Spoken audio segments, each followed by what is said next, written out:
जय जय श्री राधे। श्री सद्गुरु देव भगवान की जय हो।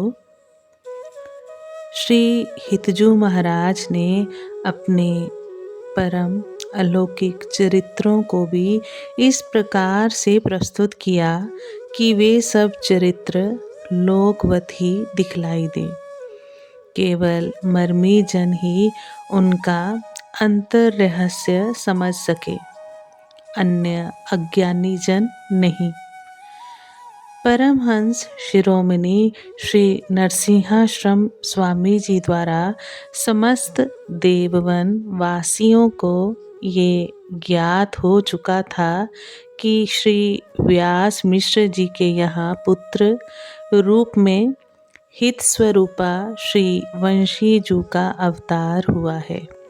साथ ही श्री हितजू के अलौकिक चरित्रों को देखकर भी नगर वासियों को आपके अवतारी होने में कोई संदेह नहीं रह गया था। किंतु आपके विचित्र लीला कौतुक जब महाज्ञानी गरुड़, भगवती सती एवं ज्ञान समुद्र ब्रह्मा शिवादि की बुद्धि को भी मोह में डाल देते हैं, तब मृत्यु लोकवासी सामान्य मनुष्यों का मोहित होना कौन सी आश्चर्य की बात है।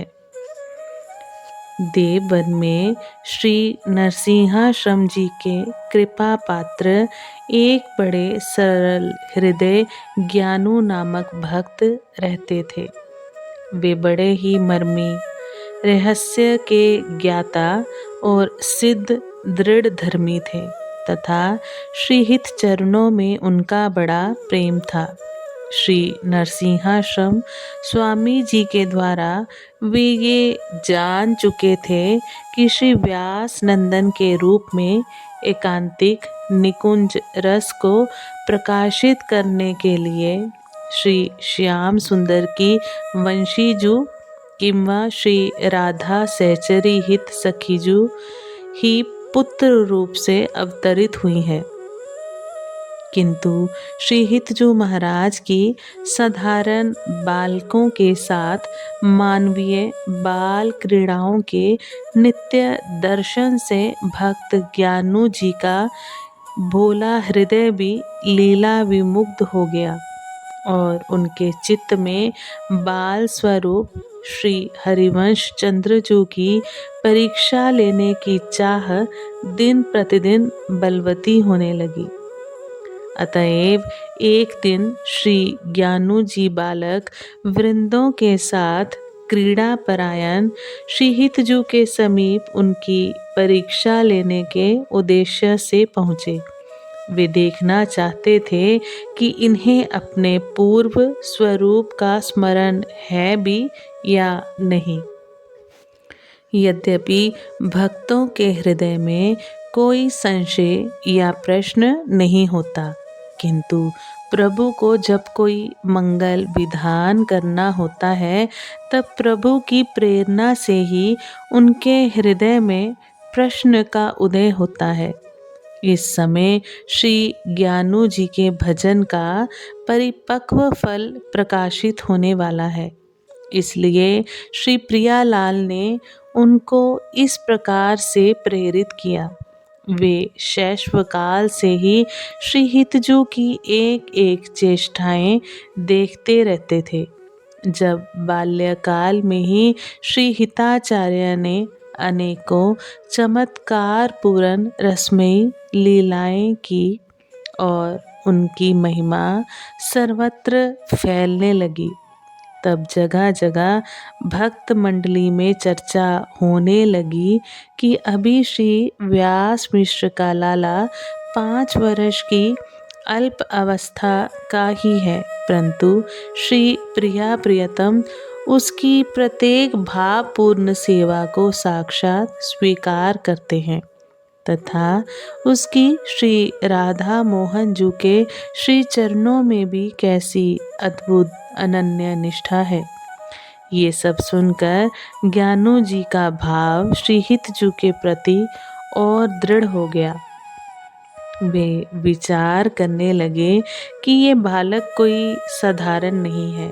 जैसा परम पूज्य श्री नरसिंहाश्रम स्वामी जी ने भी हमें बताया था, इसके ठीक वैसे ही लक्षण दिख रहे हैं। अतः उन्हें इस प्रकार से पूर्ण विश्वास हो चुका था कि ये बालक दिव्य है। किंतु श्रीहित महाप्रभु को समवयस्क कुमारों के साथ साधारण बाल क्रीड़ा करते देखकर ज्ञानू जी के मन में हितजू के अवतारी होने के विषय में किंचित संशय भी उत्पन्न होने लगा था। अतः वे अपने संदेह की निवृत्ति एवं हित महाप्रभु की जो महिमा उन्होंने श्री नरसिंहाश्रम जी से सुनी थी, उसका अनुभव करने के लिए वे बाल स्वरूप श्री हरिवंश चंद्र जी की परीक्षा लेने पहुँचे। श्री हित महाप्रभु ने जब दृष्टि उठाकर ज्ञानू जी की ओर देखा तो उनके सारे शरीर में एकदम रोमांच हो गया। श्री ज्ञानू जी के नेत्रों से ही श्री हितजू को प्रणाम किया और समीप जाकर बोले, हम आपसे एकांत में कुछ भगवत वार्ता करके जानना चाहते हैं। सखाओं से थोड़ा पृथक होकर मंद मुस्कुराते हुए श्री हरिवंश चंद्र जी ने उनसे कहा, हम तो अभी बालक हैं और आप वयोवृद्ध हैं। आप ही हमें भक्ति के रहस्य के संबंध में कुछ उपदेश करें। हित महाप्रभु की बात सुनकर ज्ञानू जी बोले, प्रभु अब आप हमसे छल मत करो। 6 महीने की अवस्था में ही आपके श्रीमुख से श्री राधा सुधा निधि नामक अद्भुत रसमय स्तव ग्रंथ निस्सृत हुआ। आपकी बड़ी बड़ी चमत्कार पूर्ण अलौकिक लीला हम स्वयं देख चुके हैं। अतः आप हमसे छिपाव मत कीजिए। हे महाप्रभु, आप कृपा करके अपनी यथार्थ महिमा हमारे समक्ष प्रकट कीजिए। प्रभु, जिस रस रूपा प्रेम भक्ति के जगत में प्रचार के लिए आपका अवतार हुआ है, अब कृपा करके आप शरणागत जनों को उस भक्ति के मार्ग में अग्रसर कीजिए। हे हित प्रभु, यदि आप साधारण बालकों की तरह मिट्टी में सने हुए खेल में मग्न रहेंगे तो प्रभु हम सब जीवों का क्या होगा। हे व्यास नंदन, आपका ये स्वरूप तो नहीं है। आप जिस महाप्रेम रस का दान करने के लिए प्रकट हुए हैं, अब आप उस रस का दान कीजिए। हे दयानिधे, आप तो सहज उदार हो एवं सूरत सूर सुकुमार श्री श्यामा श्याम और उनके नित्य विहार का वितरण करने वाले हो। क्या आप मुझ दास पर कृपा करके मुझे नित्य विहार रस का रसास्वादन नहीं कराएंगे? मेरा तो संपूर्ण जीवन ऐसे ही बीता जा रहा है। अब जीवन की शाम होने वाली है। हे करुणा सिंधु, अब बस एक ही इच्छा है कि कब मैं नेत्र भरकर अपने आराध्य छैल छबीले श्री प्रिया प्रियतम को देख पाऊंगा। ऐसी आशा लेकर के ही आपके समक्ष आया हूँ। ऐसा कहकर अश्रु बहाते हुए ज्ञानू जी श्री हिताचार्य के श्री चरणों में गिर पड़े। श्री हित महाप्रभु ने मुस्कुराते हुए उनका हाथ पकड़कर उन्हें उठाया। श्री हिताचार्य के स्पर्श करते ही श्री ज्ञानू जी के नेत्रों के समक्ष प्रेम रसधाम श्री वृंदावन का संपूर्ण दिव्य वैभव प्रकाशित हो गया। दिव्य कुंज निकुंजों की अलौकिक शोभा एवं सखियों के मध्य में विराजमान नवकिशोरी किशोर श्री गौर श्याम की अद्भुत रूप माधुरी का पान वे खुले नेत्रों से करने लगे। अब तो उनके हृदय में परमानंद की बाढ़ आ गई। देखो आचार्य का प्रताप, ऐसा अद्भुत सुख ज्ञानू जी अपने खुले नेत्रों से ऐसे ही देख रहे हैं जो ब्रह्मादिकों के लिए भी दुर्लभ है। वृंदावन में सुंदर रंग बिरंगे फूलों की कुंजों में फूलों के सिंहासन पर फूले हुए श्री प्रियतम विराजमान है। इस शोभा के दर्शन करके श्री ज्ञानू जी के हृदय में ऐसा आनंद का सैलाब उमड़ा कि वे प्रेमानंद में मूर्छित हो गए। श्री हित महाप्रभु ने उनके मस्तक पर अपना कर कमल फेर कर कृपा दृष्टि से उनको देखा, तब जाकर उन्हें कुछ सुधि आई। उन्होंने विकल होकर के महाप्रभु से कहा, अब मैं सदैव इन्हीं श्री प्रियतम के पास ही रहना चाहता हूँ। श्री हिताचार्य बोले, जाओ, तुम्हें वह राधा दासी पद प्राप्त हुआ जो बड़े बड़े योगियों के लिए भी दुर्लभ है। अब तुम दासी भाव से युक्त होकर प्रियतम की नित्य सेवा में रहो और नित्य सुख का आस्वादन करो। इस प्रकार से श्रीहित हरिवंश चंद्रजू ने ज्ञानू जी के सामने अहेतु की कृपा से नित्य निकुंज का रस वैभव प्रकाशित करते हुए उन्हें उस निकुंज महल की टहल प्रदान कर दी।